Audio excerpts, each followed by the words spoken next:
പോരെ, അടിയന്തരാവസ്ഥയെ വെല്ലുന്ന മാധ്യമ സെൻസറിംഗ് ആണ് നടത്തുന്നത്.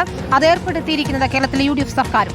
24 മണിക്കൂറിനിടെ മുഖ്യമന്ത്രിക്കെതിരായി വന്ന 9 വാർത്താ കാർഡുകളാണ് റിപ്പോർട്ടർ ടിവിയുടെ ഫേസ്ബുക്കിൽ നിന്ന് നീക്കം ചെയ്തത്. മാധ്യമ സെൻസറിംഗിനെതിരെ പ്രതികരിച്ച പ്രതിപക്ഷ നേതാവിന്റെ പ്രതികരണവും നീക്കം ചെയ്തു. VD സതീശൻ സർക്കാരിന്റെ മാധ്യമ വേട്ടയ്ക്കെതിരെ വ്യാപക പ്രതിഷേധമുയരുകയാണ്. സർക്കാരിനെതിരായ വാർത്തകൾ പ്രസിദ്ധീകരിക്കുന്നതിന്റെ പേരിൽ റിപ്പോർട്ടർ TV നേരിടുന്നത് സമാനതകളില്ലാത്ത മാധ്യമവേട്ട. കഴിഞ്ഞ 24 മണിക്കൂറിനിടെ റിപ്പോർട്ടർ TVയുടെ ഫേസ്ബുക്ക് പേജിൽ നിന്നും നീക്കം ചെയ്യപ്പെട്ടത് 9 വാർത്തകൾ. സർക്കാർ ഔദ്യോഗികമായി നൽകിയ നിയമ അഭ്യർത്ഥനയെ തുടർന്നാണ് വാർത്തകൾ നീക്കം ചെയ്തതെന്നാണ് മെറ്റയിൽ നിന്നും ഇമെയിൽ വഴി ലഭിച്ച മറുപടി. ഏതൊക്കെയാണ് ആ വാർത്തകൾ? ഓപ്പറേഷൻ തൂഫാന്റെ ഭാഗമായി മുഖ്യമന്ത്രിയുടെ സോഷ്യൽ മീഡിയ കോർഡിനേറ്റർ അടക്കം 3 കോൺഗ്രസ് പ്രവർത്തകർ പിടിയിലായ വാർത്ത. കാണാതായ മത്സ്യത്തൊഴിലാളി ജോണിന്റെ മകൾ മുഖ്യമന്ത്രിക്കെതിരെ നടത്തിയ വിമർശനം.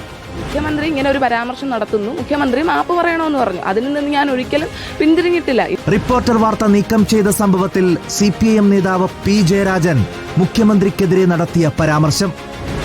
മത്സ്യത്തൊഴിലാളിയെ കാണാതായ സംഭവത്തിൽ സർക്കാർ വീഴ്ചയെ വിമർശിച്ചുകൊണ്ടുള്ള CPI സംസ്ഥാന സെക്രട്ടറി ബിനോയ് വിശ്വത്തിന്റെ പ്രസ്താവന. ലഹരിക്കേസിൽ മുഖ്യമന്ത്രിയുമായി ബന്ധമുള്ളവർ പിടിയിലായ സംഭവത്തിൽ വ്യക്തത വരുത്തുമോ മുഖ്യൻ എന്ന ടൈറ്റിലുള്ള കോഫി വിത്ത് അരുൺ പരിപാടിയുടെ പ്രൊമോഷൻ കാർഡ്. ഏറ്റവും ഒടുവിൽ വാർത്താ വിലക്കിനെതിരായ പ്രതിപക്ഷ നേതാവിന്റെ വിമർശനം ഉൾക്കൊള്ളിച്ച വാർത്തയും മെറ്റ നീക്കി. സെൻസർഷിപ്പ് ആ രീതിയിൽ ഏർപ്പെടുത്തുന്നത് തീർത്തും ഏകാധിപത്യപരമായ കാര്യമാണ്. ഇന്ത്യയിലെ ഫേസ്ബുക്ക് ഉപയോക്താക്കൾക്ക് കാണാൻ സാധിക്കാത്ത വിധത്തിലാണ് സർക്കാർ വാർത്ത നീക്കിയത്. കലാപാഹ്വാനം, മതസ്പർദ്ധ വളർത്തൽ, തീവ്രവാദാശയങ്ങൾ പ്രചരിപ്പിക്കൽ പോലുള്ള അപകടകരമായ സോഷ്യൽ മീഡിയ പോസ്റ്റുകളെ നിയന്ത്രിക്കാനുള്ള സാധ്യതകളെ തെറ്റായി ഉപയോഗപ്പെടുത്തിയാണ് വാർത്തകൾക്ക് നേരെയുള്ള ഈ കടന്നുകയറ്റം. മെറ്റയെ തെറ്റിദ്ധരിപ്പിച്ചുകൊണ്ടാണ് സർക്കാരിന്റെ ഈ നീക്കമെന്ന് വ്യക്തം. IT റൂൾ ദുരുപയോഗം ചെയ്ത് തങ്ങൾക്കെതിരായ വാർത്തകളെ നീക്കം ചെയ്യിപ്പിക്കുന്ന ഫാസിസ്റ്റ് നടപടിയാണ് സർക്കാർ കൈക്കൊള്ളുന്നത്. മാധ്യമ സ്വാതന്ത്ര്യത്തിന് നേരെയുള്ള ഈ കടന്നുകയറ്റത്തെ, വാർത്തകളെ അടിച്ചമർത്താനുള്ള ജനാധിപത്യ വിരുദ്ധമായ നീക്കത്തെ റിപ്പോർട്ടർ TV ശക്തമായി അപലപിക്കുന്നു.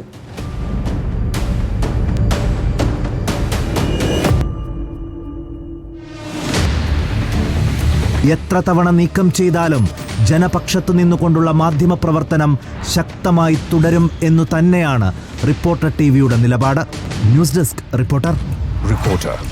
Fight for justice.